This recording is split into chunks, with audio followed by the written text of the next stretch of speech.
So, with Warner Brothers making the bombshell nuclear announcement a couple days ago that they're going to simultaneously distribute all 17 of their 2021 films in both theaters and on the HBO Max service, with the catch being that it's only going to be 31 to 31 days, a month-long run on their service, until it's basically, once again, a theatrical exclusive.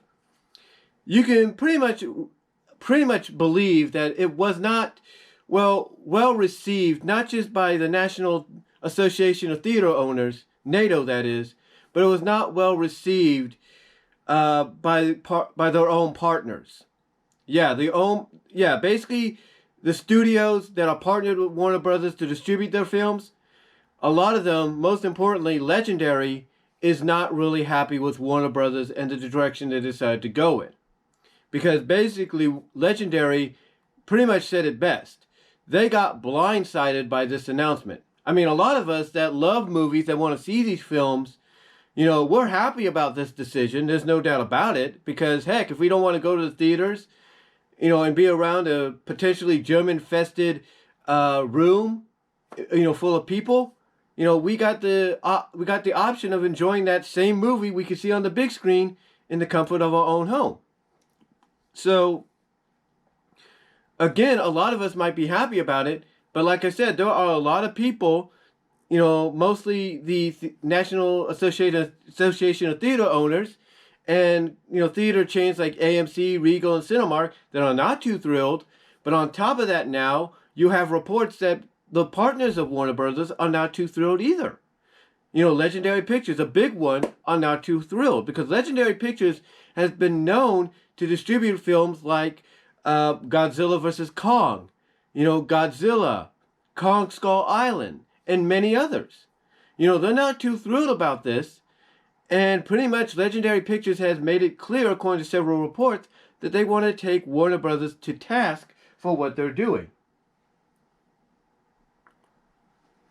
They want to take them to task, for what they're doing, to ensure that if you're going to enjoy these movies that they're getting Warner Brothers to distribute, that they partnered with the WB to distribute, that you enjoy them as they're meant to be, on the big screen, on IMAX screens, instead of in the comfort of your own home. And honestly, if I was a partner of Warner Brothers, and I'm like, hey, I can't wait to see my movie on the big screen thanks to you guys, and then I get word that, oh, wait a minute, they're going to put it on streaming as well? What the heck? Yeah, maybe I wouldn't be happy about it because financially I'd be losing a lot of money. Or potentially I'd be looking at the fact I'd be losing out on a lot of money, and I don't want that. So yeah, a lot of us could probably understand where Legendary Pictures and other partners of Warner Brothers that look to them to distribute their properties or their films, we could probably see where they're coming from. But again, there's one thing that I believe Warner Brothers is going to try to make clear about this whole announcement they made. And that's to do with the pandemic. And the fact that even though the vaccine is coming by the end of the year into next year, not a lot of people are going to be in a hurry, even if they get vaccinated. Not a lot of them are going to be in a hurry to go back to theaters and watch movies on the big screen because they're not sure whether or not they'll get infected again, or if they might have a relapse, with the vaccination. They don't know. So they're not going to be in too much of a hurry to get back into theaters. As a matter of fact, a lot of reports are saying that people may not go back into theaters for 6 to 9 months, even after the pandemic's done. So Warner Brothers, they probably are looking at this, the board of directors and everything, they're probably looking at this and they're like, we can't push these movies further and any further than we have. We need to make some money. What can we do? And they probably all agreed, well, wait a minute, we have this new streaming service. Why not do what we're doing with Wonder Woman 84 with the rest of these and go from there? We'll still make the money at the box office. Our partners will still make money at the box office, but we'll also make money by getting a lot more subscription revenue brought in. They're looking at it from a win-win perspective on both sides of the equation.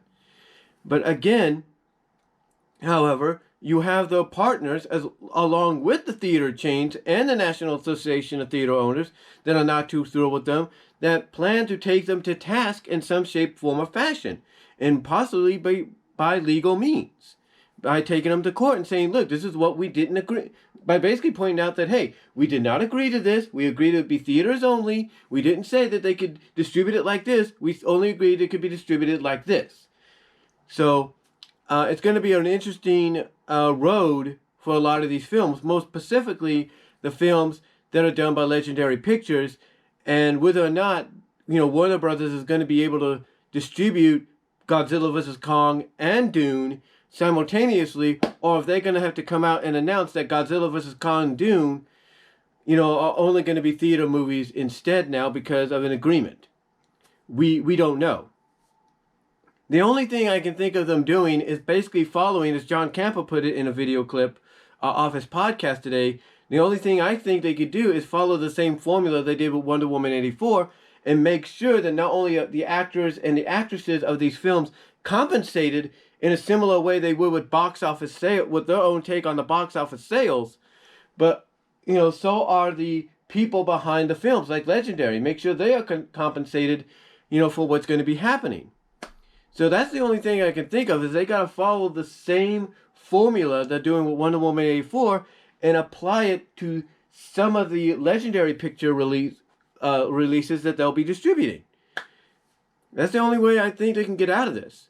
But yeah, apparently I think Warner Brothers is probably now realizing that maybe they should have at least let all the partners and all the theater chains know, and NATO know, hey, we probably are considering and planning to do this because we don't know what the future holds with even when the pandemic's over. So we're planning to go this direction, but it's just going to be for 1 year. Hope you guys are cool with it. And then see what the response from the partners, NATO, and the theater chains would be.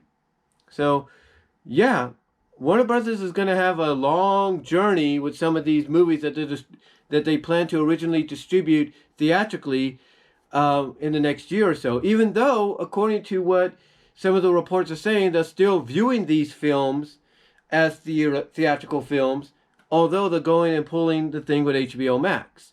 And yes, I'm sure a lot of people, the partners in the theater chains and NATO, will point out that all this is, just like a lot of other people are looking at it, that all this is nothing more than a, business, a strategic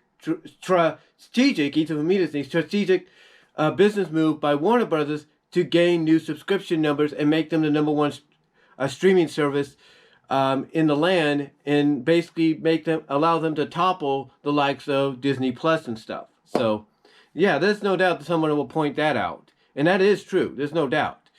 But again, it's going to be an interesting road in 2021 for Warner Brothers when it comes to this announcement they made, and whether or not some of the films they're planning out of those 17 to distribute simultaneously may get pulled and only released theatrically. But let me know what you guys think. What do you think the outcome will be? Where do you think Warner Brothers is going to go from here? Do you think, movies like Godzilla vs. Kong and Dune will get simultaneously released, or do you think they'll be theatrical only? Let me know down below. Comment if you like, and I'm out.